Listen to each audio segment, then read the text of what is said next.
అరే రారా లోకేష్, నువ్వు వస్తావో, నీ సైన్యం వస్తుందో, నీ అయ్య వస్తాడో రాండ్రి, లేకపోతే నీతోనున్నటువంటి వాడు పవన్ కళ్యాణ్ వస్తాడో, ఆయనకున్నటువంటి ఈ బూతు పురాణంలో పాండిత్యం పొందినటువంటి నీ సహచరులు కావచ్చు, నీ అనుచరులు కావచ్చు. ఇప్పుడే చెప్పిందక్క, ఎటువంటి బూతులు ఆడోళ్ళని చూడకుండా కూడా మాట్లాడారు కదా. ఎవడెవడు వస్తాడో రాండ్రి, డేట్ పెట్టుకుంటారా, బార్డర్లో కొట్లాడదామా, ఏడ కొట్లాడదాం, మీ జాగల మీరు ఉండుర్రి. మీరు పాండిత్యంలో వస్తారా, చర్చకు వస్తారా, చర్చ చేద్దాం. విగ్రహాలు కావచ్చు, ఇటువంటి వాళ్ళ మీద కేసులు పెట్టుడు కావచ్చు, ఎటువంటి వాటి అయినా కానీ మాట్లాడదాం. ఈవెన్ వెంకట్రామరెడ్డి మీద పెట్టినటువంటి దొంగ కేసు గురించి కూడా ఇయ్యాలటి వరకు కూడా ఆబ్స్కాండింగ్ ఉన్నాడు. మొన్న కూడా వాళ్ళ ఊరికి పోయినరు. ఇప్పటికీ కుక్కల లెక్క ఎంబడబడుతున్నారు వాళ్ళు, ఆల్ స్టేషన్ డాగ్స్ లెక్క ఎంబడబడుతున్నారు. అందుకే ముఖ్యమంత్రి అంటున్నా, దొంగ కేసులలో ఇంకా నీ ప్రభుత్వంలో నువ్వు ముఖ్యమంత్రి ఉన్న తర్వాత వాళ్ళు ఎట్లా తిరుగుతారు? ఎందుకంటే నువ్వు కూడా ఒక కావలి కుక్కవును. చంద్రబాబు నాయుడు దగ్గర ఒక కావలి కుక్క రేవంత్ రెడ్డి కాబట్టి ఇప్పటికీ ఆంధ్ర పోలీసు వాళ్ళు వెంకట్రామరెడ్డి అనే జర్నలిస్ట్ గురించి తిరుగుతా ఉన్నారు. మొత్తం ఫోన్లు కుటుంబాన్ని వదిలిపెట్టి ఇవాళకి దాదాపు నెల రోజులు దాటింది. నెల రోజు దాటినా గానీ ఇంకా ఎక్కడ పడితే అక్కడ తిరుగుతా ఉన్నాడు. పాపం తప్పించుకుంటూ తిరుగుతా ఉన్నాడు. కానీ తెలంగాణ ప్రజలు వాళ్ళని గుండెలో పెట్టుకున్నారు. ఇలా అట్లనే నాగేశ్వర్ సార్ను కూడా, నాగేశ్వర్ సార్ కు మన బలం అవసరం లేదు తెలియదు. కానీ తెలంగాణ సమాజం మొత్తం, మేధో సంపద ఉన్నటువంటి వాళ్ళు మొత్తం భారతదేశంలో మంచి, ప్రపంచంలో మంచి నీతి నిజాయితీ ఉన్న ప్రతి ఒక్కరు ఎవరైనా గానీ సార్ వెంబడి ఉండాల్సిందే. అందుకే మేమందరం మొత్తం ఏకతాటిగా ముక్త కంఠంతో అందరం ఒక్కటయ్యి రేపు సార్ వెంబడి ఉంటాం. బరాబర్ సార్, మీరు కూడా దేనికి వెనుక పోవాల్సిన అవసరం లేదు. మీకే ఆ బలం ఉండొచ్చు. కానీ మీరు ఒక్కసారి అన్న తర్వాత ఇక ఉండండి. మీ ఆలోచన సారే చెప్పిండు, మీది మీకుంటది, మాది మాకుంటదని. నేను సార్ వచ్చే ముందు ఒక మాట చెప్పిన, మీరు మమ్మల్ని ఇన్ని అంటున్నారు కదా, అన్నదమ్ములు లెక్క విడిపోయినాము అని చెప్పని ఒక మీడియా మిత్రుడు అడిగితే, సార్ దానికి నేనేమన్నా, మీరు ముఖ్యమంత్రి అంటే నేను ఇక్కడ ఉండి తెలంగాణలో ఉండి నువ్వు ఆంధ్ర గురించి ఎట్లా మాట్లాడతావు అని చెప్పని అడిగితే, మేము కూడా మరి ముఖ్యమంత్రి అయ్యి అక్కడ ఉన్న వాళ్ళు మీకు ఇక్కడ ఇన్లే ఎందుకని చెప్పని నేను అడిగినా, ఉప ముఖ్యమంత్రి నువ్వు అక్కడ ఉన్నావు, ఇక్కడ నీకు ఇన్లే అని చెప్పి అడిగినా, నాకు సంస్కారం ఉన్నది కాబట్టి నేను ఆ మాట మాట్లాడలేదు అని అన్నాడు. ఎస్, కానీ మా బట్టలో అక్కడక్కడ అవసరంలో మాట్లాడతాం. ఆ మాట అనేది నేనే, మీకు ఏం పనిరా ఇక్కడ శనివారాలు ఆదివారాలు మీకు హైదరాబాద్ లో ఏం పనిరా అని చెప్పిన. ఆంధ్రప్రదేశ్ వాళ్ళకి సేవ చేయాలి కదా. ఆ రెండు రోజులు ఇక్కడ ఎందుకు ఉండాలి? వాళ్ళ ఆస్తులు, వాళ్ళ హెరిటేజ్లు, దందాలు నడిపేటందుకు. ఎస్, మేము అంటాం. ఎందుకంటే మీరెవరైనా నన్ను బెదిరించడానికి,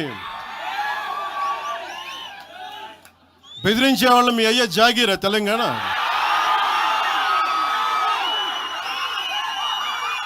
నా మీద దాడులు చేస్తా ఉన్నారు కదా. నాకు తెలంగాణలో బెదిరింపుల కంటే కూడా ఆంధ్రాలో బెదిరింపులు ఎక్కువ. నాకు తెలంగాణలో ఇంకా రానివ్వు అంటారు నన్ను, ఆంధ్రాలో అయితే తల తీసేయని అంటారు కోనసీమలో కొంతమంది. నేను ఓడిపోయినప్పుడు 2019లో ఓడిపోయినప్పుడు మన తెలంగాణ నాయకులు ఒకరే చెప్పారు, అన్నా మా తెలంగాణలో ఉంటే నీకు పరిస్థితి రానిచ్చేవాళ్ళం కాదని చెప్పి.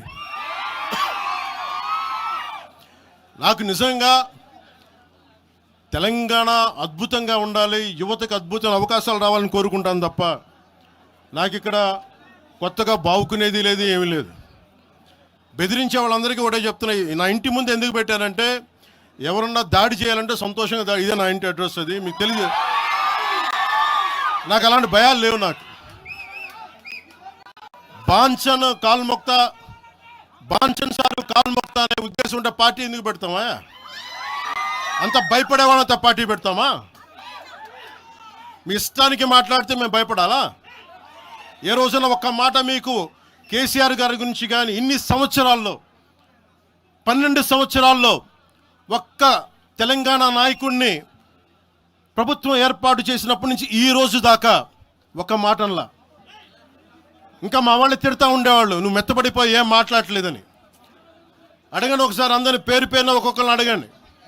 నీకు పౌరుషం చచ్చిపోయిందా? పౌరుషం చావలా, తెలంగాణ మీద ప్రేమ చావలా. అది తప్పుగా అర్థం చేసుకుంటారు. మీరు అర్థం చేసుకుని నేనేం మాట్లాడిన ప్రస్తుతానికి అని చెప్తా. ప్రజలు కోరుకున్నప్పుడు నేను మాట్లాడతా. ఎంత కమిటెడ్గా ఉన్నాను తెలంగాణ కంటే, జనసేన మా వాళ్ళందరూ ఎదురు చూస్తున్నారు తెలంగాణలో జనసేన ఎదగాలని.